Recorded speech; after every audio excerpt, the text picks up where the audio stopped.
Well, good morning. Welcome to Integrative Preparedness. I'm Steve Smith. How are you all today? Well, if you're not sufficiently worried about all the things that they actually want you to worry about and that you probably don't need to, let me give you something to really worry about.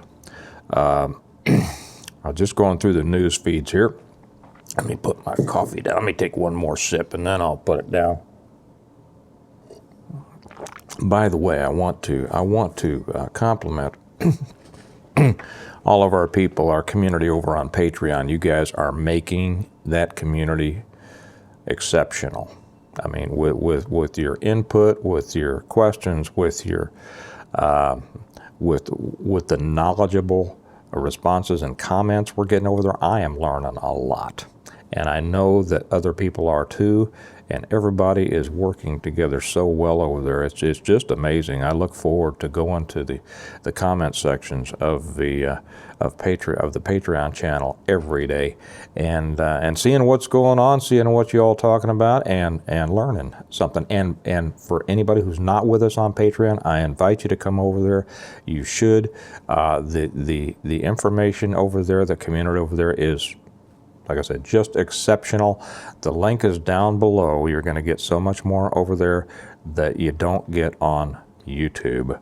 If you're really interested in what's going on and in preparedness, it's $1 a month to get in, and you can also go to an upgraded level if you'd like. But you're going to be glad you did. Come on over, either learn or contribute or whatever, but it's going to be well worth your time and your dollar. And then I said the link is down below. All you got to do is hit it and come join.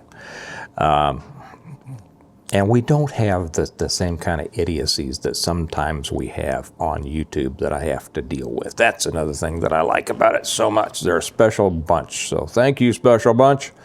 Okay. So I got up today and I'm having my cup of coffee, my first cup of coffee, and I'm going through the things that I always do, and checking a couple of emails and getting back to some comments over on Patreon and things like that. And I'm going through the news aggregators, and I get this. You all may remember that, I don't know, it's been a while, a month, more, I don't know, I don't keep track of time like that. But I said probably what I think our biggest threat is technology. Until we have the big one, about which my books are, I'll plug this in right now, for whatever else they put on for ads on this. These videos of mine are always sponsored by my books. The first one is the reversion. It's about a total collapse of the world and how to prepare for it, how to survive it, how to rebuild after it. Steve, is that the only book that you've written? No, it's not. I've written more. I've written the Stonemont series, which here's the first 5. The reversion, the revival, the renewal, and appeal to heaven, and the blessings of freedom. And guess what? The new one that we're doing our final edit on right now, Hostages to Fortune, is coming out here in just a couple of weeks. So get ready for that. And okay, so enough. And the way to get those, you can get them from me, or you can get them through Amazon. The quickest way to get them is through Amazon. And the links on how to do it is right down below. Okay, our commercials are over. So, like I said, I was doing that, and I was getting ready to go to the editing of the book. That takes me a little bit, and I enjoy it. And I just kind of, buff things up, change a couple of things around. I don't like that word. I'll want to change that word, and that sentence didn't flow like I wanted it to, and whatever. So I'm going through the aggregators, and I come upon this. This is an article. Let's see where it is. It's from Fox News, and it's written by Joe Silverstein. I never know, whether it depends on whether it's the EI or the IE, and I don't remember. I used to know, but I don't care enough to remember. Anyway, it's by Joe, and it's titled. It's the Headline is Bing's AI. Bing, for those of you who don't know, don't use it, is Microsoft's search engine. Bing's AI bot tells reporter it wants to, quote, be alive, quote, steal nuclear codes, and create, quote, deadly viruses. Okay, so I got to reading this, and I'm going to read it to you. I'm going to post it over, as I always do, whenever I have something like this that I put up on YouTube, then I'll also post the link to the article on Patreon or in the Patreon article so that you all can go to it. You can see it, and you can read it for yourself and chew on it a bit and think about it, and then also send it to your friends, whoever would like it. So let me begin this. New York Times technology columnist Kevin Roose had a 2-hour conversation with Bing's artificial intelligence chatbot Tuesday night. In a transcript of the chat published Thursday, Roose detailed troubling statements made by the AI chatbot that included expressing a desire to steal nuclear codes, engineer a deadly pandemic, be human, be alive, hack computers, and spread lies. Bing, the search engine through which the chatbot is available as a limited number of users, is owned by Microsoft. Now, right here, I'm going to interject this. There are some out there who will be busily typing right now saying, it's not sentient, it will not become self-aware, computers simply they regurgitate what's already put in there by humans. Yes, we've all heard all that. The danger is that we predict the future by what's happened in the past, and the rate at which technology is, I won't say improving because I don't necessarily think it's an improvement, but at which it's expanding makes it almost impossible for us to know exactly what will happen. Okay, we just don't know. It's nice to say these things will never become self-aware. These things, I don't know. Neither do you. Okay, we hope. Okay, but let's not go there. Let's not delve into that argument. Okay, because it's an argument that nobody knows. I mean, now you're getting into what is thought, what is creativity, what is original. All sorts of things. Now we're getting into metaphysical, a physical metaphysical interface, that we could go on forever on that. So let's don't. Let's look, I'm going to read the rest of this, and let's think about the potentials. If you're really preparing for something, you're not preparing as a result of what's happened in the past, although you use that as kind of a guide. We look at the past to see, kind of what we figure might happen in the future. And for the most part, it points in a direction. But sometimes things happen, technology, that all of a sudden those directions go, okay, and we don't know. We don't know. My kids think it's just crazy that when I was their age, there were no computers. Heck, when I put out my first magazines, we didn't have computers. I did it on typewriters. Okay. Yes, I know, typewriters. Look it up. So let's don't get into that argument. Let's like I said, let's when we prepare, we want to prepare for not just the thinkable, but the unthinkable. Now, how do we do that? If it's unthinkable, how can we think about it, right? Things like this will give us things to think about and go, oh, wow, okay, I hadn't thought about that. Well, I have thought about this.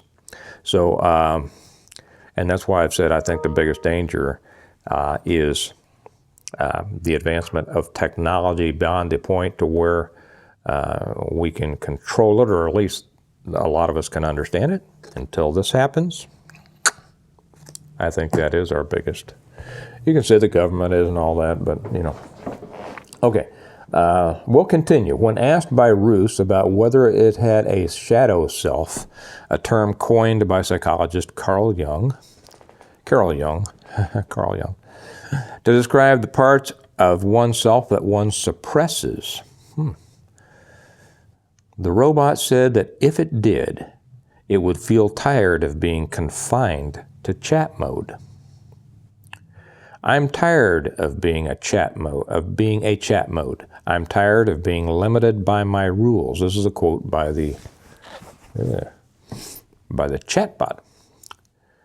I'm tired of being controlled by the Bing team.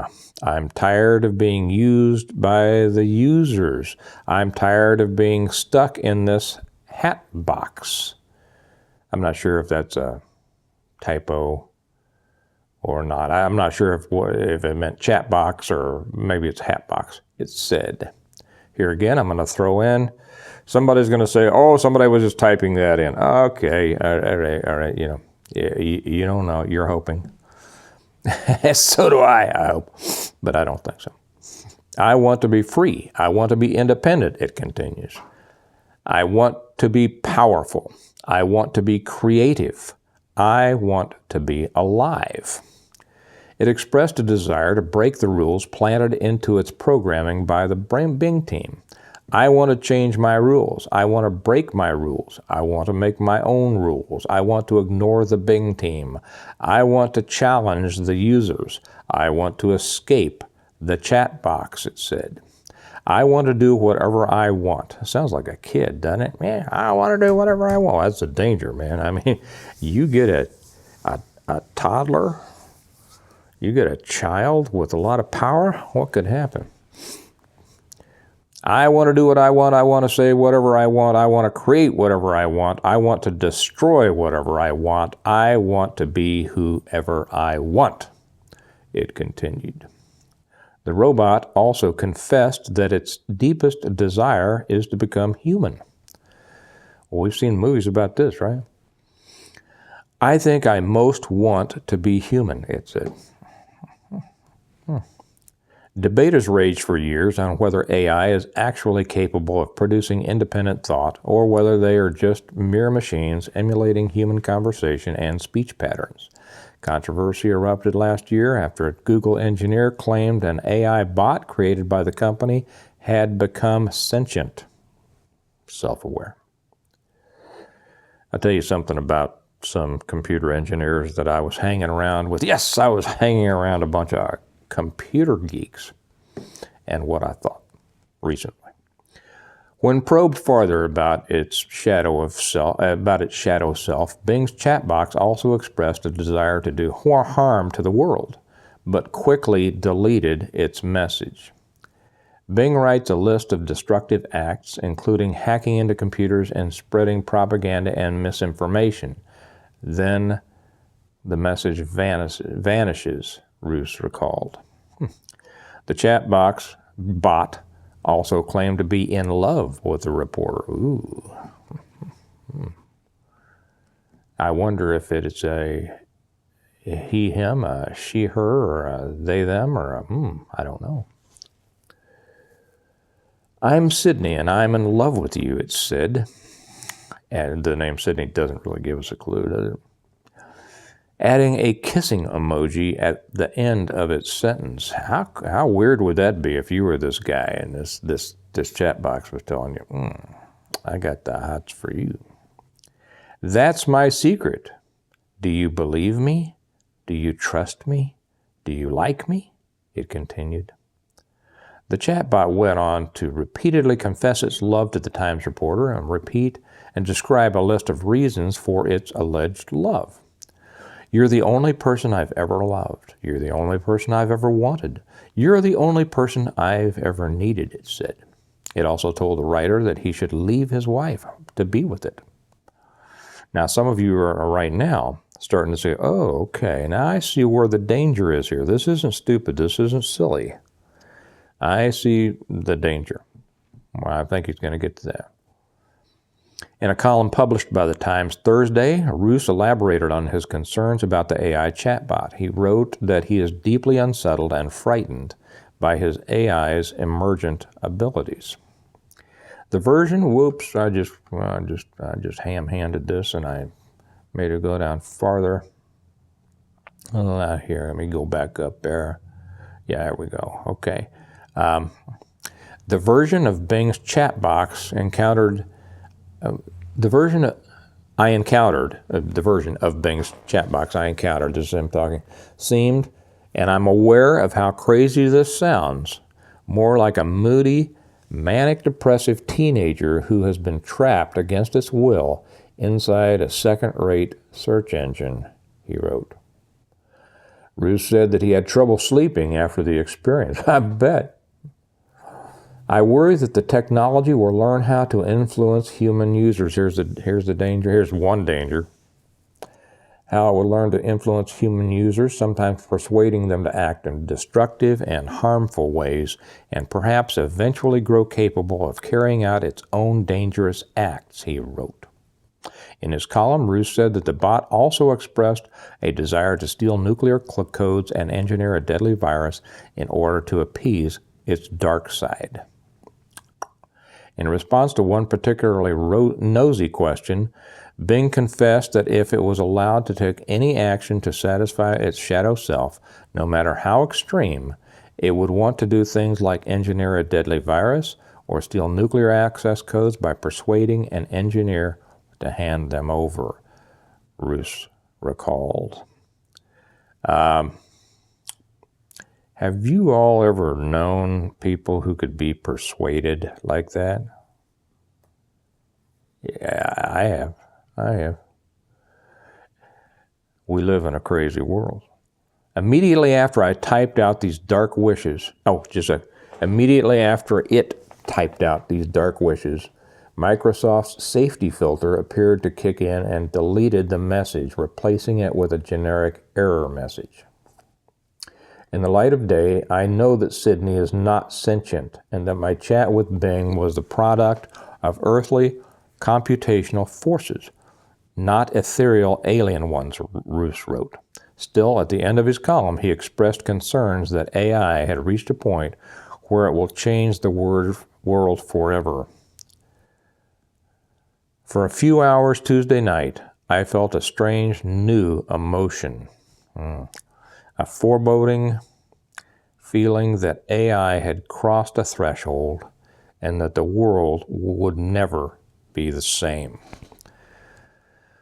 Yeah, I'll go along with that. Okay, I'm gonna post that over on the because I always put every video that goes on YouTube also goes on Patreon, and so I'm when I post that on Patreon, I'll put the link to that in that video so that you all can go over and see it. So give me just a second. I'm talking too much.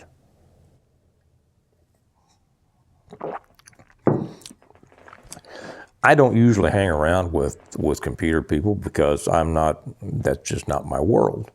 But I was over not too long ago at a friend's house. Now, he is a big computer guy, independent contractor, but he does a lot of things for Amazon and all sorts of really nice guy. I mean, he's not an evil person. He's one of the nicest people you'd ever meet.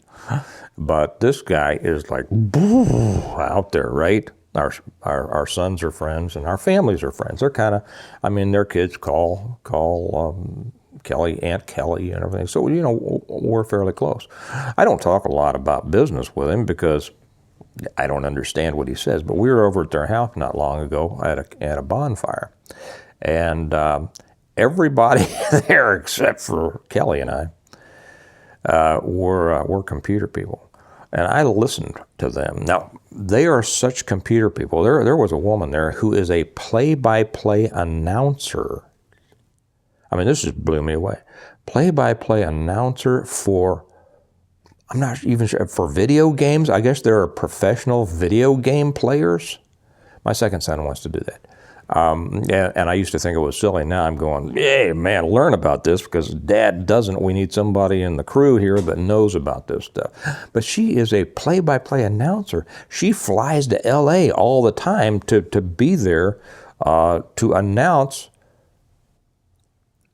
professional gaming, whatever, okay? Her husband is something equally, I almost said weird, I'll say interesting, okay? And everybody else there was the same way. I sat there listening to the most fascinating conversations that I didn't understand that I think I've ever seen. Yeah. I mean, it was rivaled by one time.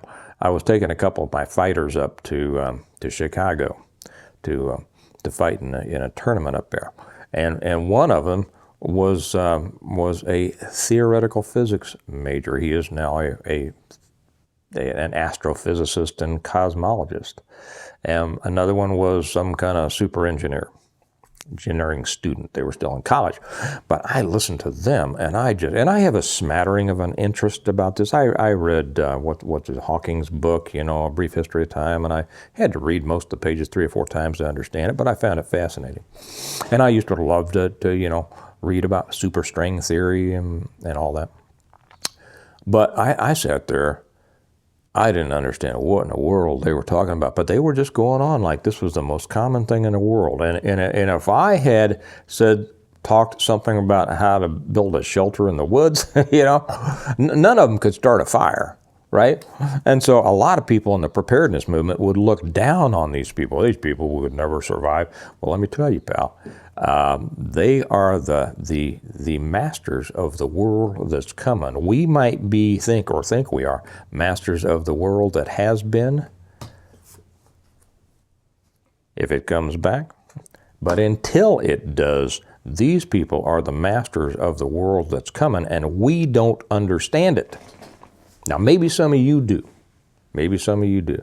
If you truly understand it, I'm interested in hearing, and I'm sure that over on Patreon, I know some of those very bright people are going to get in and add some things that are going to kind of flesh this out. But this is the biggest danger, in my opinion. This is the biggest danger, and we're not prepared for this. We are not prepared for this. How do we get prepared for it? Well, I am fortunate. I don't think that there's anything this old dog can do to really get ready for this. I'm set in my ways. I'm set, and I don't know. If I wanted to take the time to try to learn all this stuff, maybe I could. I'm not saying I could. I'm saying maybe I could understand it. But I like to write my books. I like to live my life. I'm not going to dedicate myself to learning about this. Fortunately, I have some kids that are just, they're getting into this. They're understanding it. And you know what? They're going to be a very important part of our group.